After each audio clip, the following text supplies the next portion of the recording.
Kakati kitalo nnyo ekyokufiirwako omubaka munnaffe Honorable Kabe afiiridde mu biseera ng'abantu be bamwetaaga. Honorable Kabe twali naye mu 10th Parliament era ne tukomawo ffenna mu 11th Parliament. Mu Parliament mubeeramu entalo nnyingi nnyo nga bwe mukiraba, naye abadde teyeetaba mu ntalo. Abadde musajja w'NRM nga tumumanyi, naye ebiseera ebimu entalo ezibadde nga zijja nga tosobola kumusinkana nti Honorable wuuno ali mu ntalo. So tujja mumisinga nnyo nga Parliament n'abantu be yewaabwe Serere Bishop oyo, ate ekirala abadde munnaddiini ng'alina kyakeze, abadde alina endiga ze zaasumba, nazo nkimanyi zijja kumumisinga. Naye ng'ekisinga obukulu kwe kwongera gavumenti amaanyi ku bantu abavugisa ekimama ku kkubo. Abantu ba wano mu Uganda batwala nnyo abantu abavugisa ekimama with a lot of softness. Gavumenti epropoozinge amateeka amakakali ennyo ku gurupu z'abantu abavugisa n'ekimama naddala ku highway, kubanga tukyaluzinga abantu baffe bangi. Bw'otuuka ku makubo ga Uganda, buli muntu okusinziira ku kitiibwa kye waakozesa ekkubo, osanga baminisita nga babavugira ne ku pavement, n'osanga abalamuzi nga babavugira ku pavement, wanuwe nga bo bagikozesa in two ways. Nga n'akapande weekali wali eri n'awateweterwa nga waweterwako. Kati ate ne tujjira olunabe lw'abannaffe abavuga commercial vehicles, owa takisi n'aweta omulundi gumu n'asimba ne waatalina kusimba. Kati bw'obanga toli stedde ng'oli driver osobola okuleeta akabenje. So obubenje bukyali bungi, weewaawo n'ekika ky'amakubo gaffe kye tulina nakyo kirina ebibuuzo bingi. The quality of our roads in Uganda has so many questions. Ba ministers bakola amakubo aba works, nenga amakubo agamu bakola bufunda, amalala bagakola ekkubo eritanamala na weeks 2 ne lijja mu potholes. Kati bw'oba negotiating those potholes, that's when some vehicles crash. Kati ate tulina n'ekirala nga bannaffe enguudo ezimu akifudde kya nnono, oluguudo nga Masakambu we wayitawo ennaku 2 nga tewabaddeewo kabenje, abantu baba tebaavuze. So gavumenti eteekewo ze bayita continuous road users sensitization programs ezoogiwaza abantu ng'oli ku kkubo. Mbadde mu nsi ya Germany mu kitundu kye bayita Kazoluhe ne mu kitundu kye bayita Dortmund, emmotoka ezaakola obubenje bwonna obuli deedere zonna baddira buli wali gye bayita hotspot ne bawanikawo emmotoka ezo mu bbanga, ne bakugamba nti gwe vugisa ekimama kyojja kubanga ono. Kati buli wootuuka mu hotspot ezo n'olaba oweeki yali avugisa ekimama kye yakola, emmotoka we yaggwawo naawe ogenda okifunye mu mutwe gwo ne reducing speed. So gavumenti eteekawo programs ezo n'okulaba nti bakola amakubo agali qualitative, amakubo amagazi, kuba abamu babadde beekwasa nti ebimotoka bino biroole baali bataddewo etteeka bitambule nga kiro, naye ne bwe bitambula ekiro era kisigala kyekimu, tewaliiwo njawulo. Kuba ab'obumotoka obutono bavugisa ekimama, waliwo enguudo ezimu gavumenti ze yaleka. Kati njagala kuba ekyokulabirako, almost on weekly basis the accidents in Mabira Forest, on weekly basis. And when you ask the Minister of Works, including subordinate bodies of Ministry of Works, what they have done to ensure that at least there is a reduction or elimination of such accidents on such hotspots, they will tell you, oyagala tukole chife. So they have left such places. Kubanga oteekawo very strict laws. Nti bw'oba ogenda mu Mabira kobeere Chief Justice, kobeere Speaker, kobeere President, olina okuvuga speed 5. Naye kati osanga ne Chief Justice bamuvugira ku wanuwe. Ene emmotoka ze bazitwala misinde n'olya n'omwekanga ne bakugamba nti oyo munene wa gavumenti yayitawo babatomera. Ate abamu bakola effujjo bamuyisaawo, balina emmundu zaabwe enjegere zigenda zirengejja ziti bamuyisaawo mubayisaawo mu bede. Gwegamba ne weewuunya nti mu makubo gaffe kuno abantu bakolerako nnyo effujjo. Mune ku makubo kubeerako ababede. omubedde ye tayimirira, omubedde bamuvugira ne ku pavement, omubedde akozesa ne wanuwe bwe kiteetaagisa, n'obuuza nti yes, what if that mubedde makes accidents? I've lost a gallant son of Uganda. He's been one of the most outstanding members of Parliament, the late Bishop Okabe. We shall miss him as members of 10th and 11th Parliament. He's been making a lot of contribution in terms of national building. So I understand he died at a time when his constituents wanted him more. This is the time when members of Parliament were elected in the 11th Parliament can start planning for their constituents. So as a member of Parliament, I think the people of Serere, the people of Eastern Uganda have lost a gallant son who is not easily replaceable. May his soul rest in eternal peace. About your issues, you are concerned about the state of our roads? Yes, yeah. When you hear some of our countrymen or women dying recklessly like that, continuous, then when the government feels unbothered, it brings a lot of question marks. We should find a way, government should find a way how it can reduce such continuous road accidents. Because they are still taking most of our people. There are so many reckless road drivers. Government has to come up with very stringent laws, especially to the reckless drivers. Now we are in festive seasons. There are people who drive to whom it may concern. And there are those people in the government who think that for them they are more special. When you are using a road, there is no more special person on the road. We are all equal before the laws of the country. So it is not necessary to find a minister even being driven on the pavements, which are supposed to be used by pedestrians. Some use even one way, which is supposed to be one way, they use it dual. And when you ask them a question, they will say, that one is big in government. So government has to sit down. They have to devise ways, quick ways, but not just to sit down and we continue mourning, we shall mourn until when? So if government devise ways, it put up very stringent laws, that will curb such accidents. I think we'll assess with time and get to know that there is someone who's concerned about the lives of Ugandans. Kakati mutabani wa president nalibadde simu discussingako nange namulabako olumu nga bangamba nti waliwo mutabani wa Museveni agamba mbu ayagala kufuga nga kitaawo avuddewo. Ne mbuuza Uganda bagifudde Bwakabaka. Tugenda okulaba aban'oluseregende lw'abayaaye mbu bagenze kuza zi birthday. Ne tugamba birthday ezo zogenda ng'okuza weetooloola eggwanga baagala kutuuzaayo ku mulembe wa King Louis ne mukyala we Maria Antoinette nti batabani baabwe bo baali tebalaba challenges. Kati mutabani wa Museveni naye akola kye bayita okujoogako. Kubanga simanyi mukulu w'amagye asobola kugamba mutabani wa Museveni nti jangu tukutatte mukomera. Ne kitaawa mulaba byakola. But because Uganda's laws are just like a cobwebs of spiders. Amateeka ga Uganda galinga biyumba bya Nabbubi. Ebiyumba bya Nabbubi bikwata buno bumunyera ne bubinyiga.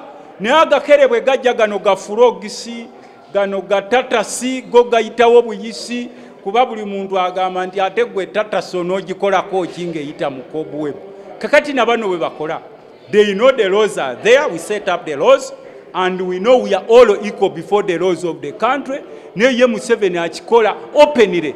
Tolowooza nti takimanyi nti mutabani wakola campaign n'okutwitinga n'okukola effujjo eryo lyonna lyagenda akola mbu maama mbu naloose mbu ekirabo kye nnina okuwa maama kufuga Uganda. N'ekyo ffe tubadde tukimugamba, you can dream of being a president of your family but not a president of the Republic of Uganda. You watch me. Mr. Museveni's son can dream of becoming a president of their family, but not the president of the Republic of Uganda. Batabani ba Gaddafi bamugambanga mu biro ebyo nga boolaba batabani boono nti daddy eno Libya tugyesobolera. nabo nga batambula bajoogako ng'ono bw'olaba ajooga n'akuŋŋaanya ng'abayaaye ne batusibira amakubo mbu bali lugogo abawa ku mmere n'akuŋŋaanya ng'abayaaye ne bagenda. Yes, ffe tukimanyi in every government under dictatorship amateeka bagateeka mu kasero nga bwe nkugambye nti all institutions of Uganda have been Musevenized, including parliament where I sit. This parliament is also Musevenized. Yensonga lwaki olaba nti Mr. Museveni asobola okujja n'asaba trillioni 4 mu supplementary nga naye mumuwa bajeti ye gwe parliament ne bwe babawaayo emitwalo 2 amakinga sure nti ayita abamawulire mwenna n'ababuulira nti parliament yeegabiddeyo emitwalo 2 naye ye ku 4 trillioni bagamba kiri nomo n'obuuza omubaka nti you man who's not Musevenized, if you pass that man as a supplementary, when shall we ever have discipline in usage of public funds? Ogenda okulira nti bayisiza buyisa supplementary naye bagifudde classified. So kakati bino byonna bakola ebiseera gye bijja ajja kugamba ne bazzukulu be nti namwe mukuze baasidde mugambe namwe mwagala kufugamu. After all, the population is sleeping. Nze naalibadde sikirinaako obuzibu naye nze kyenkirinako obuzibu lyejjogo lyabwe lye bakola okulowooza nti building a monarchy. Abalala bonna abo bavuganya balina kuba mukomera oba kubatemula. Kati ye mukulu Museveni ogamba nti takimanyiiko ekiwamba abantu. Mwebe neewuunya. Mwami Museveni yali ayogeddeko ddi ekigambo ky'amazima. He tells the truth by accident. Ne mu biseera by'Obote yeekwasanga Obote n'agenda. Kati bwe yafuna obukulembeze ne yeekwasa Amini kati 40 years yeekwasanga Amini kati simanyi ani gwe yeekwasa. So mwami Museveni singa yakkiriza nti waliwo ekiwamba abantu n'alibadde ngamba si yakyogedde era n'aligambye bamuwaayiriza. He's supposed to deny. Gwe bw'obeera gwe nga gwe famire yo bagikuuma n'emmundu zikajegere ne bw'oba ogenda mu toyi n'obuuza oyo afanda ayimiridde ku toilet akuuma ki nti akuuma batabani b'abakulu, akuuma bawala b'abakulu, bagalofulendi b'abakulu. Ndowooza bagalofulendi b'abakulu nabo mubalaba bakuuma n'emmundu zikajegere. Bwe bamala ne bakugamba nti nedda Uganda is peaceful from border to border n'omugamba nti ate oyo ow'emmundu ow'akajegere akuuma awo nti ffe balina okutukuuma because we are not safe. So embeera gye bayisamu bannansi okubawambamu ebyo ebimotoka byabwe bateekawo ebya drone okubateeka mu biyumba ebitemulirwamu abantu n'ajja n'atujooga mbu babita simanyi safe house kubanga nze mu luzungu lwewaffe Nakaseke ekigambo safe kitegeeza ekifo ekitebenkevu house ennyumba naye oli bw'abanga mwatemulira mwafumitira ebiso kyayita safe house oyo tasobola kubuulya nti baba bawamba kubanga ne bwe tulaga drones nti weeziri abantu weebali. Ffe tuvuddeyo twogedde era ffe tukimanyi a participant will never tell you the truth kubanga ffe abawamba abantu batugamba they do it on orders of the state. Naye ng'ate ekyo ffe tekitukimalaamu maanyi. Twalaba General Kaleekyezi Kayihura mwabamu temwalaba ku General Kaleekyezi Kayihura nga bw'ayogera gwaka nga bw'agamba enkuba etonye ne bwe mubeera mu ddungu ogenda okulaba ng'ebimotoka bitonyesa enkuba nga bw'agamba nti ekibuga kyesibe nga General Kaleekyezi Kayihura ayogedde.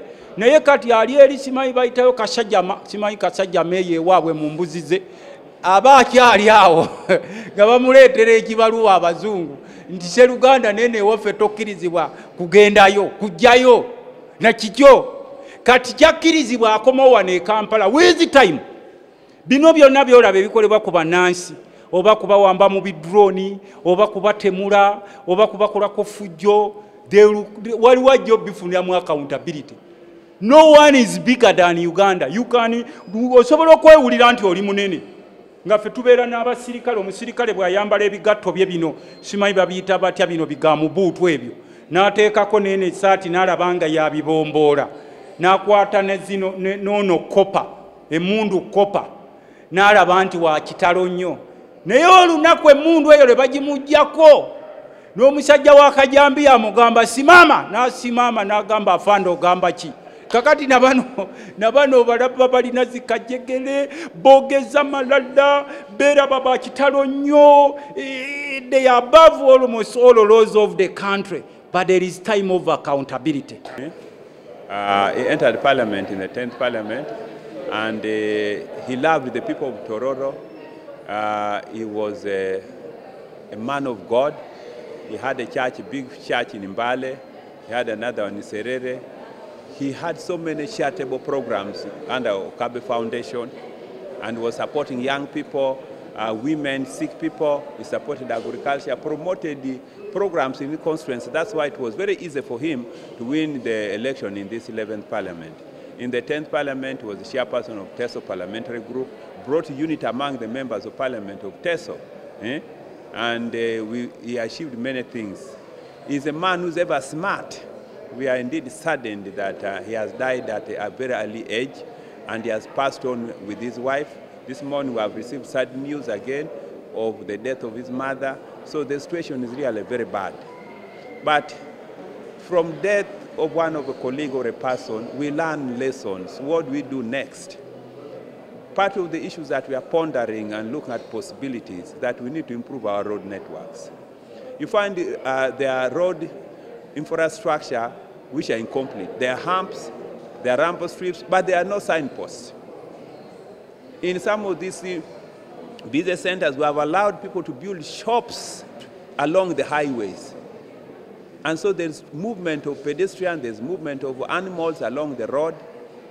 The roads are not lit, with even simple signposts that this is a dangerous spot.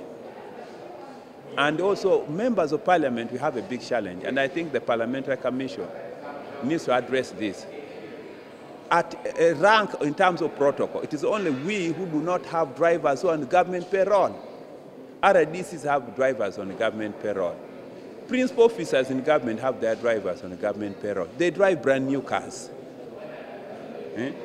But our drivers, we move there at night. They get just little pay from us. They are not on official payroll. Secondly, the money government contributes for buying vehicles cannot get us a brand new vehicles, maybe a single cabin, double cabin car, not even double cabin, a pickup. A pickup, in the 6th and 7th parliament, MPs were given loan to buy brand new cars. Now 200 million shillings cannot buy a brand new car. A brand new car, Prado from Toyota and Nissan, 400 million. That's the least you can get. Even a double cabin pickup, 360 million shillings. So the safety, the type of cars, RDCs get brand new cars, car will get brand new cars. Principal officers get, commissioners have 3 cars in some government departments. So we need to improve safety of MPs. We need to improve road networks. We need also to have guidelines on other road users, border. They drive anyhow, they ride anyhow.